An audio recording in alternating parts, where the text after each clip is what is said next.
there is a project here in Brazil trying to make our university reach the excellence. What do you think are the next step to make it work? Well, the quality of the university depends to a large extent on the staff. You have to recruit very good staff, and finding the staff is very hard. You know, it takes a long time to build up an excellent quality staff, and I actually do believe that that is the most important thing. If you have the right staff and money for the infrastructure, it will all fall into place, because that will attract good students. Do you think it's important to bring foreign professors to our university? Not necessarily, but a few is not a bad idea. It's not a bad idea to have a mix of other people and exchange ideas, but I'm sure that within Brazil there are pretty high caliber people. You've just got to steal them from other universities. And do you think it's necessary for a teacher to have a full dedication to a university, or you think that a professor can be a teacher in two universities? Work at two places? Yes. No. No, I don't believe that. I think he has to be dedicated to his school. And why do you think this is necessary? Because he has split loyalties if he works in two places. I don't think that works at all.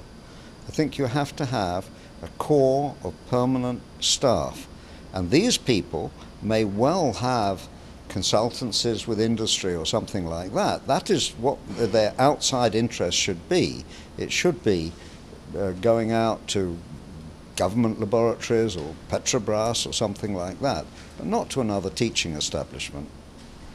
And Professor, how do you think the consulting work should work in the university? Well, the general rule is, I don't know whether it works in every university in England, but the ones that I've been associated with, you are expected to do no more than 1 day a week consultancy, and in many of these universities, the payment for it will go through the college. They will take a percentage, like 20%, and then it will appear on your payroll and you'll pay taxes just as part of your salary. But you are limited to 1 day a week. And I think that's quite reasonable.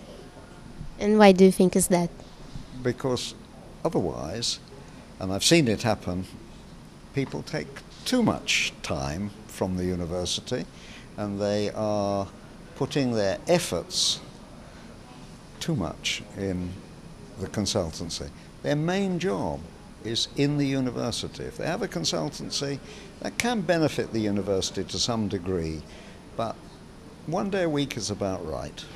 I mean, I know that happens here, that people do that, and it tended to happen a little bit in Cambridge. There were people there who would have their own company, and you wouldn't see them a lot. It's not right. It's not fair. No. It's the same in Brazil. Oh, I know that is true.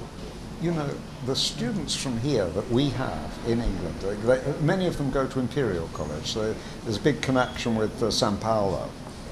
They are very good students, and there's nothing to feel that they're second rate about. So if this university is going to be world class, whatever that means, it takes time.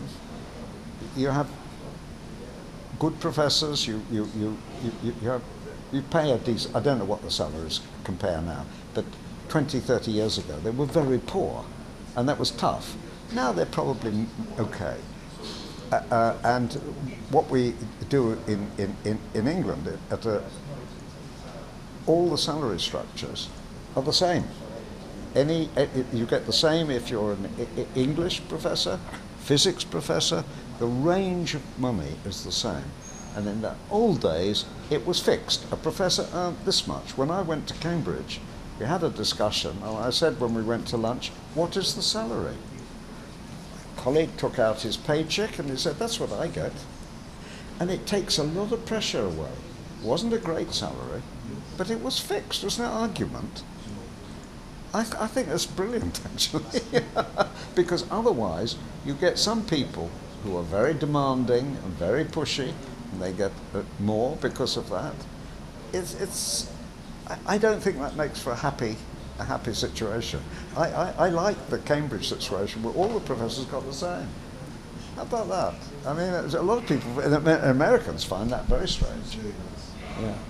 I don't know what happens here. Is the different salaries for different disciplines? So if you're in a Greek history or something, you're down there, and if you're in physics or something, you're up here. Is that what happens? Because there's more demand, or?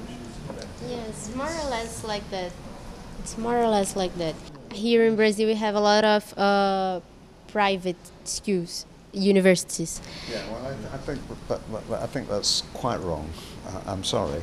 I don't think it can work properly because everybody, the idea is that you're working in a university department, that's your department, that's your life, and that's what you're working for. You're not working fixed hours. It's not like a job that you're manufacturing something. It's your activity, and it should be, it's your life.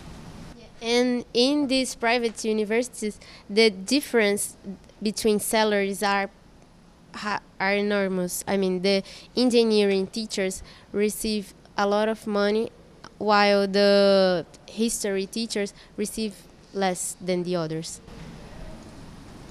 I don't approve of that at all. I think it's quite wrong. And they receive by the time of class that they give. So if they give a lot of classes, they receive more money. If they give less classes, they receive less money. In any job that you are a professional, like a doctor, you don't get paid for every patient you see. You're a doctor. That's your vocation. A teacher shouldn't get paid because he teaches more kids one day or another. It's the same in university. This is your job. And sometimes you might one year have many more classes and so on another year. But to start doing that paying, so when you finished your last lecture, you go home. No, this is your job. You're here. And talking about the infrastructure, do you think it's important to have places for students to live?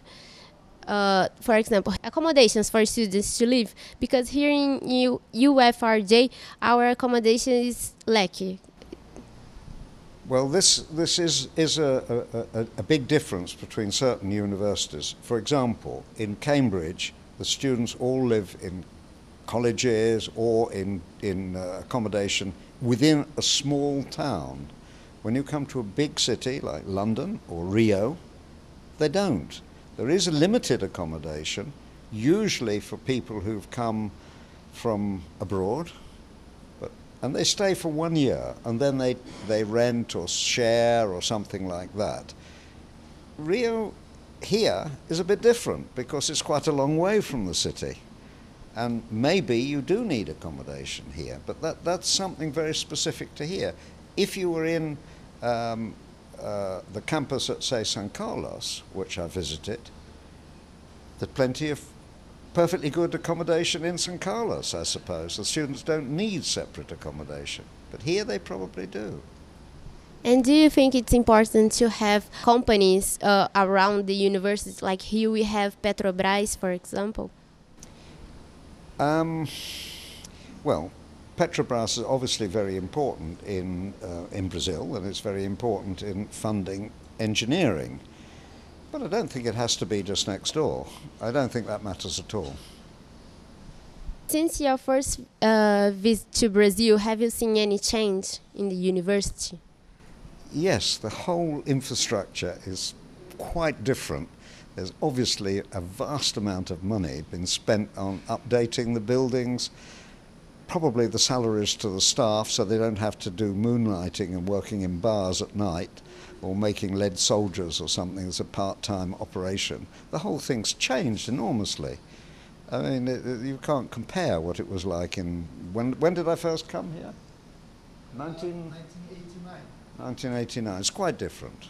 The cars on the road were rusty old bangers smelling of alcohol. Now it's all Mercedes. No, it's quite different. It's quite so everybody is much more comfortably off. I'm sure of that, and there's more full employment and so on. Is that right? That's I the think feeling I have anyway. And you go in the shops, you see what's in the shops. Everything is gone up by a big step. But that's quite a long time. That's how long it takes. 30 years. Yeah, 30 years. a particularity of UFRJ is that we have 4 campuses. Do you think this is right? Because our courses are split in different campuses. Well, that's something that's presumably just developed. It's obviously not very convenient for anybody to have move from one campus to another. I don't know very much about your detailed courses at all, but students who come from this university, or even came 30 years ago, were pretty good. So it can only get better. Do you think the students of UFRJ are prepared comparing to the students in Europe, for example? Yes, Do you think they are well received outside the country? definitely, yes. They're very welcome. I'd like a student from here. So, Another student. I've had one before. so do you think that today we can say that UFRJ are a university of excellence? It's very difficult to say. The students who come abroad to do research, say at Cambridge, there was a lot of competition. You only get the best ones, but they are very good. I don't know about the others, but we had very good Brazilian students at Cambridge. Excellent. Thank you, Professor, for your attention.